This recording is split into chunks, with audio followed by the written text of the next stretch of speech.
الحمد للہ رب العالمین والصلاة والسلام علی الانبیاء والمرسلین اعوذ باللہ من الشیطان الرجیم بسم اللہ الرحمن الرحیم رب اشرح لی صدری ویسر لی امری واحلل عقدۃ من لسانی یفقہوا قولی واجعل لی وزیرا من اہلی۔ محترم سامعین، السلام علیکم ورحمۃ اللہ وبرکاتہ۔ الحمدللہ، قرآن پاک کا مطالعہ ہمارا جاری ہے۔ سورہ بقرہ کی آیت نمبر 276 تک ہم پڑھ چکے ہیں۔ آج انشاءاللہ آیت نمبر 277، 278 اور 279 پڑھیں گے۔ اعوذ باللہ من الشیطان الرجیم بسم اللہ الرحمن الرحیم۔ ان الذین آمنوا وعملوا الصالحات، بے شک وہ لوگ جو ایمان لائے، جنہوں نے بات کو مان لیا، وعملوا الصالحات اور نیک اعمال کیے، واقاموا الصلاۃ اور نماز قائم کی، وآتوا الزکوٰۃ اور زکوٰۃ ادا کی، لہم اجرہم عند ربہم، ان کے لیے اجر ان کے رب کے پاس موجود ہے، ولا خوف علیہم ولا هم یحزنون، اور ان کے اوپر کوئی خوف نہیں ہوگا اور نہ ہی ان کو کوئی حزن، کوئی غم ہوگا۔ یہاں پہ اللہ تعالیٰ نے جنرلی ایک قانون بتا دیا، بالکل اسی طریقے سے، یعنی کہ جیسے کہ سورہ عصر میں بیان ہوا ہے، اس میں بھی قریباً یہی کم بیش الفاظ ہیں کہ والعصر، بے شک انسان خسارے میں ہے، زمانے کی قسم ہے، ان الانسان لفی خسر، انسان خسارے کے اندر ہے۔ وہاں پہ اس کے بعد یہی بات کی گئی الا الذین آمنوا وعملوا الصالحات وتواصوا بالحق وتواصوا بالصبر۔ وہاں سے یہاں چینجنگ ہوئی کہ وہ لوگ خسارے میں نہیں ہوں گے جو کہ ایمان لائیں، کوئی نیک اعمال کریں گے اور اس کے بعد حق کی تلقین کریں گے اور صبر کے ساتھ تلقین کریں گے۔ یہاں پہ بھی ان لوگوں کو کامیاب کہا گیا جو ایمان اور عمل صالح کے بعد نماز قائم کریں گے اور زکوٰۃ ادا کریں گے۔ تو گویا کہ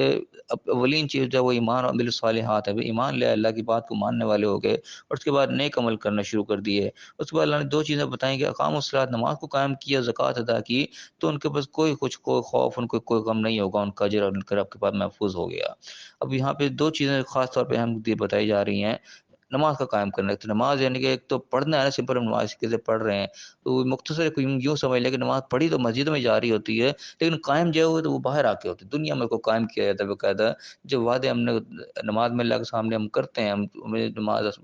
افسوس یہ کہ نماز کا ہمیں ترجمہ بھی نہیں آتا ہے، پتہ نہیں تھا نماز میں کیا کہہ رہے ہیں۔ نماز میں سب سے ضروری چیز ہم سورہ فاتحہ جو ہم پڑھتے ہیں لازمی، اس کے اندر چیز آتی ہے ایاک نعبد و ایاک نستعین، ہم کہتے ہیں کہ ہم تیری ہی عبادت کرتے ہیں اور تجھی سے ہم مدد طلب کرتے ہیں۔ دو وعدے ہم اللہ سے ہم کرتے ہیں سورہ فاتحہ کے اندر۔ اب عبادت کے معنی کیا، مفہوم کیا، وہ ہم جانتے ہیں کہ عبادت اصل میں کہتے ہیں غلامی کو ہیں، جو غلام اور آقا کا جو رشتہ ہے وہ ہم اللہ سے یہاں پہ قائم کرتے ہیں کہ ہم تیرے غلام ہیں، ہم تیری غلامی کریں گے، تو ہمارا آقا ہے۔ اور غلام کا کام کیا ہوتا ہے، اس کا کام ہوتا ہے آقا کے احکام کو ماننا، آقا نے جو بات کہہ دی اس کے سامنے سے صلات تسلیم کرنا ہے، اس کو انکار نہیں وہ کر سکتا غلام کے، بھائی یہ اختیار نہیں ہوتا کہ وہ آقا کی بات کو انکار کر جائے۔ تو ہم اللہ کے سامنے اپنی غلامی کا اظہار کرتے ہیں کہ ہم تیری ہی غلامی کرتے ہیں، یا کا نام بدو جو ہم کہتے ہیں، تو کیا کہ اس کا مطلب یہ ہوتا ہے کہ ہم تیری ہی بات کو ماننے والے، تیرے حکم کا انکار کرنے والے نہیں ہیں۔ تو اس کا عملی اظہار جو وہ باہر ہم نے اپنی زندگی میں کرنا ہے کہ ہم واقعی اس کے بات کو مان رہے ہیں کہ نہیں مان رہے، اس کے حکم کی غلامی کر رہے ہیں یا نہیں کر رہے، یہ اس کا قائم کرنا سمجھ لوگوں اگر آسان اس کی ہم تشریح سمجھ لیں تو ہم پڑھ کے مسجد میں آئے، وعدہ ہم نے مسجد میں اللہ سے کیا ہے، لیکن اس کو ہم قائم دنیا میں آگے کرنا ہے۔ تو یہ ہم اگر کرنے والے ہو جائیں کہ نماز کو صحیح معنی میں قائم کریں گے، جو ہم کیا کیا آئے ہیں اس کو ہم عملی جامہ باہر پہنائیں گے اپنی زندگی کے اندر، ساتھ میں پھر عمل الصالحات آگے، اسی وہ عمل الصالحات کے ذریعے اس کا اظہار ہوگا، واقعی ہم صالح اعمال کر رہے ہیں کہ نہیں کر رہے۔ وہ کر رہے ہوں گے تو مقام الصلاۃ ہم نے کر لیا، نماز کو ہم نے قائم کر دیا۔ پھر آگے بتاؤ آتو زکوٰۃ، زکوٰۃ ہم نے ادا کی، یہ بھی احکام کے اندر آگے کہ جو احکام اللہ نے دیے ہیں اس کو ہم نے ماننا ہے، اس کو کرنا ہے۔ تو یہ دو کام بھی ہم کر لیں گے، اگر نماز کو قائم ہم کر دیں گے، زکوٰۃ ادا کرنے والے بن جائیں گے، پھر اللہ نے اس کا وعدہ کیا کہ اجروں میں اندر اجر جو ہے محفوظ ہو جائے گا، ولا خوف، کوئی خوف نہیں رہے گا ان کو، نہ کوئی غم ہوگا، یعنی کہ کوئی آنے والے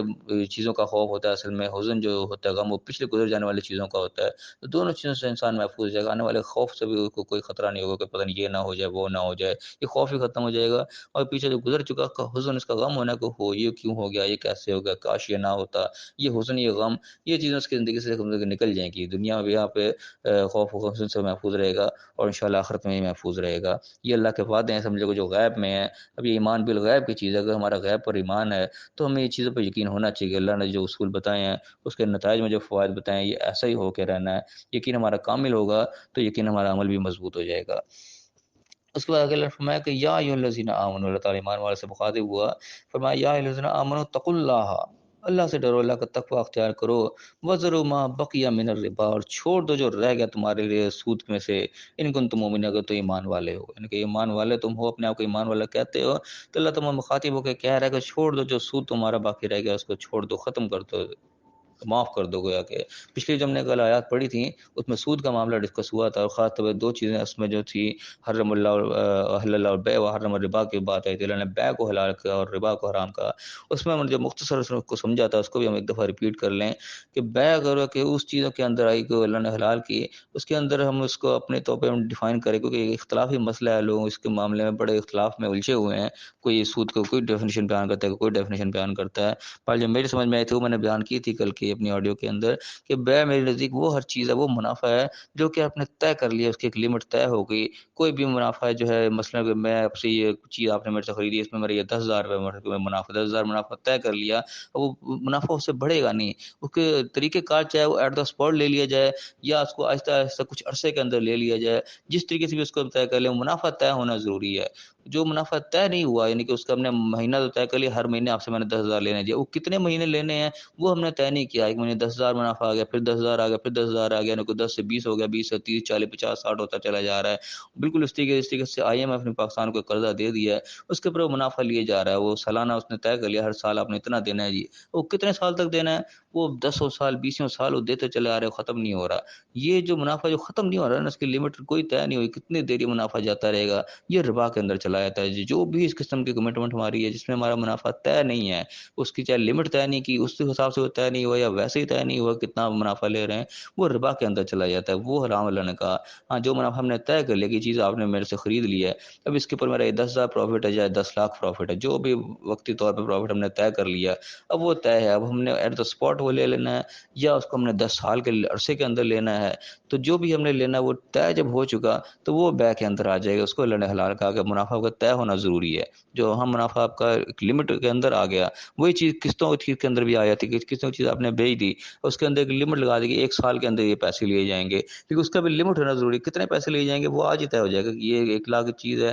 یہ آپ کو میں نے 1.5 لاکھ روپے کی بیچ دیا، وہ 1.5 لاکھ ہی رہے گا، 1.5 لاکھ ہم نے 1 سال میں وصول کرنا ہے، یہ 2 سال میں وصول کر رہے ہیں، وہ ایک لمٹ طے ہوگی، 1 سال کے اندر 1.5 سال کے اندر وہ چیز آخر ختم ہو جائے گی۔ تو جہاں پہ یہ لمٹ آ گئی کہ وہ منافع ایک ختم ہو رہا ہے، وہ اللہ کے ساتھ جو ہے کو بیع میں ڈالا حلال کا، لیکن جو منافع ختم نہیں ہو رہا، اس کی کوئی لمٹ طے نہیں ہوئی، وہ چلتا چلا جا رہا ہے، 6 مہینوں گزر گئے، سالوں گزر گئے، وہ دیے جا رہا ہے، دیے جا رہا ہے، اس کی کوئی لمٹ نہیں ہوگی، سب پاکستان ہے وہ IMF کو قرضہ دیے جا رہا ہے، دیے جا رہا ہے، سالوں سال گزر گئے، وہ ختم ہی نہیں ہونے میں آ رہا، یہ جو بھی اس قسم کی ڈیل ہے وہ ربا کے اندر جاتی ہے۔ تو یہاں پہ اللہ نے کہا کہ جو بھی تم نے ربا میں جو ڈیل کر رکھی تھی اس کو تم چھوڑ دو، ختم کر دو، جو بھی تم نے تھا کہ تم مومن ہو تمہیں اس کو چھوڑنا پڑے گا۔ فَإِن لَمْ تَفْعَلُوا، اگر تم ایسا نہیں کرو گے، فَأْذَنُوا بِحَرْبٍ مِّنَ اللَّهِ وَرَسُولِهِ، تو اللہ کے رسول سے جنگ کے لیے بھی تیار ہو جاؤ، یعنی کہ اتنا سخت اللہ نے معاملہ کیا کہ تم ربا والا معاملہ نہیں چھوڑے گا، یعنی کہ تم نے کوئی لمٹ لگائی نہیں تھی، اب منافع تم کھائے جا رہے ہو، کھائے جا رہے ہو، اس کو کہیں اینڈ ہی نہیں کر رہے، اس کو چھوڑ دو، اس چیز کو نہیں چھوڑو گے تو وہ سمجھو کہ جنگ کے لیے تیار ہو جاؤ، اللہ اور رسول تمہارے خلاف جنگ کے لیے کھڑے ہوئے، تم اللہ سے جو ہے جنگ مول لے رہے ہو۔ اور میں کہا ان تم اگر تم پلٹو گے، توبہ کرو گے اس چیز میں، فلکم رؤوس اموالکم، جو تمہارا روس ہے، ہمارا اصل مال ہے، وہ تمہارا ہے جو تم نے جو تم نے اس کو دیا تھا، ایک لمٹ جو تھی تمہاری وہ تمہاری ہے، وہ تم لے سکتے ہو، اس کے علاوہ جو ان لمیٹڈ کام شروع ہو گیا نا، اس کا جو ختم نہیں ہونے والا ہے اس کو تمہیں چھوڑنا پڑے گا، تمہارا جو اپنا اصل مال ہے وہ تم وصول کر لو، چاہے کس حساب سے بھی وصول کر لو، ایٹ دا اسپاٹ کر لو، چاہے وہ آہستہ آہستہ کر کے کر لو، وہ اللہ نے اجازت دی ہو تم وصول کر سکتے ہو اصل چیز، لیکن جو ان لمیٹڈ والا معاملہ ہے اس کو تمہیں چھوڑنا پڑے گا، نہیں چھوڑو گے تو بس پھر جنگ ہے اللہ اور رسول سے۔ لا تظلمون ولا تظلمون، نہ تم ظلم کرو نہ ظلم کرواؤ، دونوں چیزوں میں نقصان نہیں ہونا چاہیے کسی کا بھی۔ اب اس میں ہم یوں بھی دیکھ سکتے ہیں کہ نہ تم ظلم کرو کسی پہ، نہ کوئی ظلم کو ہونے دو، کیونکہ ظلم کوئی کر رہا ہے وہ بھی ہمیں روکنا چاہیے اس چیز کو، کہ ظلم ہونا بھی نہیں چاہیے، نہ آپ کے ساتھ ہونا چاہیے نہ کسی اور کے ساتھ ہونا چاہیے، نہ آپ ظلم کرنے والوں میں شامل ہو نہ ظلم کروانے والوں میں شامل ہو، ظلم کو اللہ تعالیٰ پسند نہیں کرتا۔ تو اللہ تعالیٰ ہمیں سمجھنے کی توفیق عطا فرمائے۔ یہ سود والا معاملہ ہے یقیناً ایک سینسٹیو معاملہ ہے، اس میں ایک الجھاؤ ہے جو کہ کلیئر صحیح معنوں میں نہیں ہو پا رہا، اور جو میری سمجھ میں آیا وہ میں نے بیان کیا۔ اللہ تعالیٰ ہمیں صحیح سمجھنے کی جو حق بات ہے وہ ہمیں سمجھائے، اس کے اوپر ہمیں عمل کرنے کی توفیق عطا فرمائے، اور دنیا آخرت دونوں کو کامیاب فرمائے، آمین۔ وآخر دعوانا الحمد للہ رب العالمین۔